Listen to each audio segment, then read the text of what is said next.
Welcome to Worldy Global. This video is about the USS Iowa battleship. Before enjoying this video, please like and subscribe to our channel. USS Iowa BB-61 is a retired battleship, the lead ship of her class, and the fourth in the United States Navy to be named after the state of Iowa. Owing to the cancellation of the Montana-class battleships, Iowa is the last lead ship of any class of United States battleships and was the only ship of her class to serve in the Atlantic Ocean during World War II.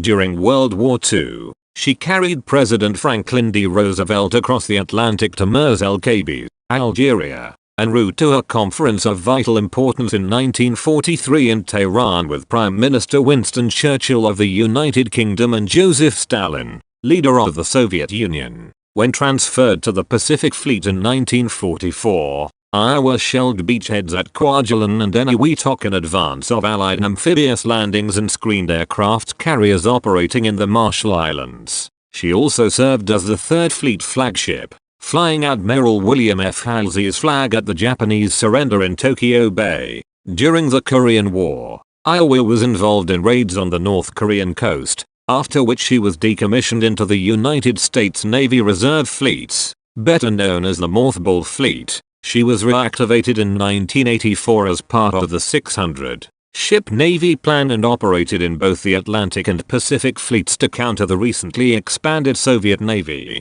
In April 1989, an explosion of undetermined origin wrecked a No. 2 gun turret, killing 47 sailors. Iowa was decommissioned for the last time in October 1990 after 19 total years of active service, and was initially stricken from the Naval Vessel Register in 1995, before being reinstated from 1999 to 2006 to comply with federal laws that required retention and maintenance of 2 Iowa-class battleships. In 2011, Iowa was donated to the Los Angeles-based non-profit Pacific Battleship Center and was permanently moved to berth 87 at the Port of Los Angeles in 2012, where she was opened to the public as the USS Iowa Museum. Ordered in July 1939, USS Iowa was laid down at New York Naval Shipyard in June 1940. She was launched on the 27th of August 1942. Sponsored by Ila Wallace, wife of Vice President Henry Wallace,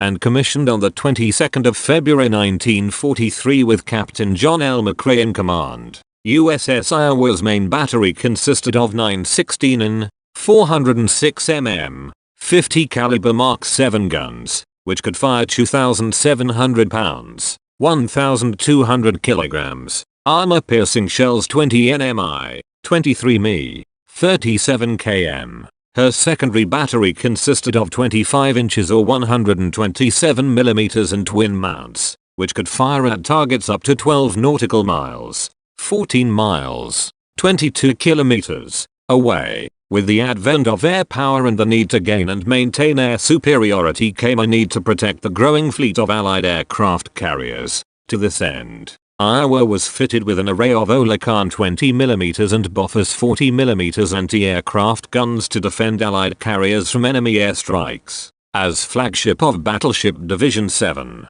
Iowa departed the United States on the 2nd of January 1944 for the Pacific Ocean, transiting the Panama Canal on the 7th of January in advance of her combat debut in the campaign for the Marshall Islands. From the 29th of January to the 3rd of February, she supported carrier airstrikes made by Rear Admiral Frederick C. Sherman's Task Group 58.3 against Kwajalein and Eniwetok atolls. Her next assignment was to support airstrikes against the major Japanese naval and logistics base at Truk, Caroline Islands. Iowa, in company with other ships, was detached from the support group on the 16th of February 1944 to conduct an anti-shipping sweep around Truk, with the objective of destroying enemy naval vessels escaping to the north. During this action, Iowa, along with her sister New Jersey, sank the Japanese light cruiser Katori, the cruiser having escaped Truk the day before following Operation Hailstone,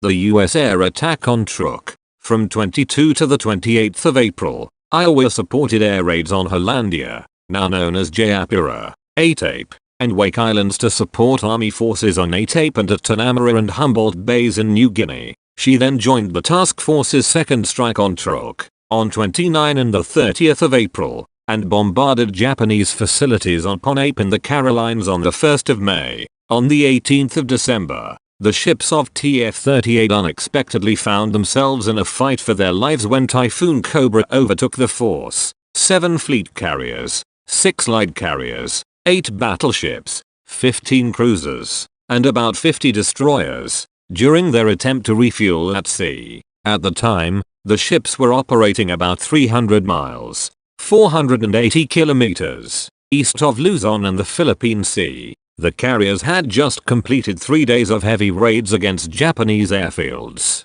suppressing enemy aircraft during the American amphibious operations against Mindoro and the Philippines. The task force rendezvoused with Captain Jasper T. Cuff and his fueling group on the 17th of December with the intention of refueling all ships in the task force and replacing lost aircraft. Iowa sailed on the 19th of March 1945 for Okinawa, arriving on the 15th of April to relieve her sister ship New Jersey. From the 24th of April, Iowa supported carrier operations which aimed to establish and maintain air superiority for ground forces during their struggle for the island. She then supported airstrikes off southern Kyushu from the 25th of May to the 13th of June. Afterward, she sailed toward northern Honshu and Hokkaido, and participated in strikes on the Japanese home islands on the 14th to the 15th of July by bombarding Muroran, Hokkaido, destroying steel mills and other targets. The city of Hitachi on Honshu was shelled beginning the night of the 17th of July and lasting to the 18th of July. On 29 and the 30th of July, Iowa trained her guns on Kahulawi for a bombardment and continued to support fast carrier strikes until the cessation of hostilities on the 15th of August. In 1950, North Korea invaded South Korea, prompting the United Nations to authorize military intervention. President Harry S. Truman ordered U.S. forces stationed in Japan to transfer to South Korea. Truman also sent U.S.-based troops, tanks, fighter and bomber aircraft, and a strong naval force to the area to support South Korea. As part of the naval mobilization, Iowa was reactivated on the 14th of July 1951, and formally recommissioned on the 25th of August, with Captain William R. Smedberg III in command. Iowa sailed for Korean waters in March 1952. On the 1st of April she relieved her sister ship USS Wisconsin and became the flagship of Vice Admiral Robert P. Briscoe, commander of the 7th Fleet. In her first combat operation of the Korean War, Iowa fired her main guns near Wonsan-Singjin on the 8th of April 1952, with the goal of striking North Korean supply lines. In the company of other naval vessels, Iowa again engaged North Korean forces the following day, this time against enemy troop concentrations, supply areas, and suspected gun positions in and around Suwon-dan and Kojo. In support of South Korea's I Corps, Iowa shelled enemy positions on the 13th of April, killing 100 enemy soldiers, destroying 6 gun emplacements, and wrecking a division headquarters. The next day she entered Wonsan Harbor and shelled warehouses, observation posts and railroad marshalling yards before moving out to rejoin the UN flotilla raiding ground forces around Kosan. On the 20th of April, in her first combat action above the 38th parallel, Iowa shelled railroad lines at Tanchan, where 4 railroad tunnels were destroyed,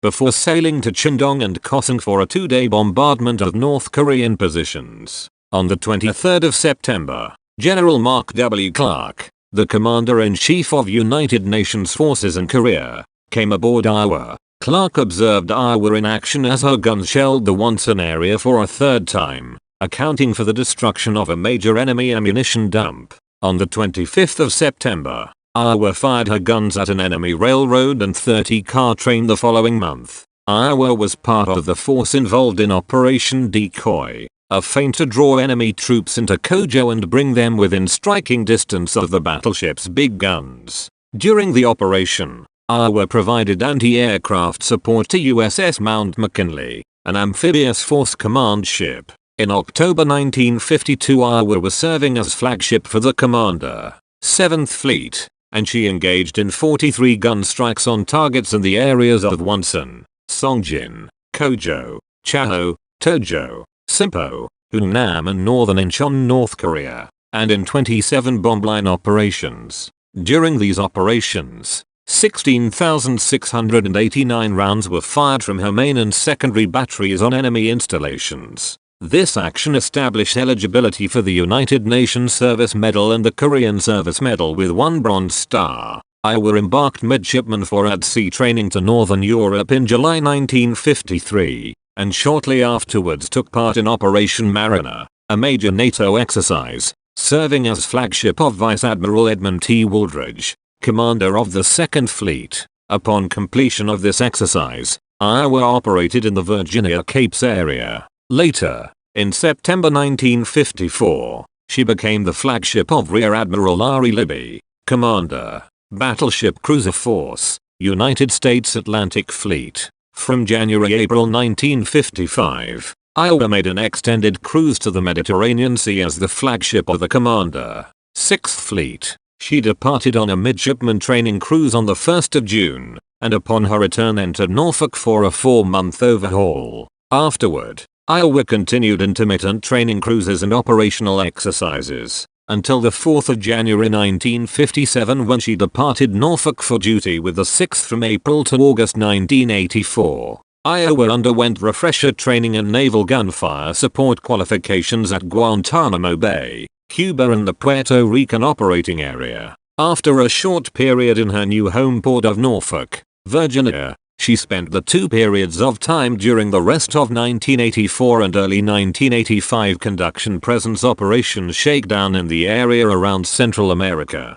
During this time she transited the Panama Canal to operate off the west coast of Central America while also conducting people-to-people humanitarian operations, including in El Salvador, Costa Rica and Honduras, before returning to the United States in April 1985 for a period of routine maintenance. As always, please make sure that you like and subscribe to our channel.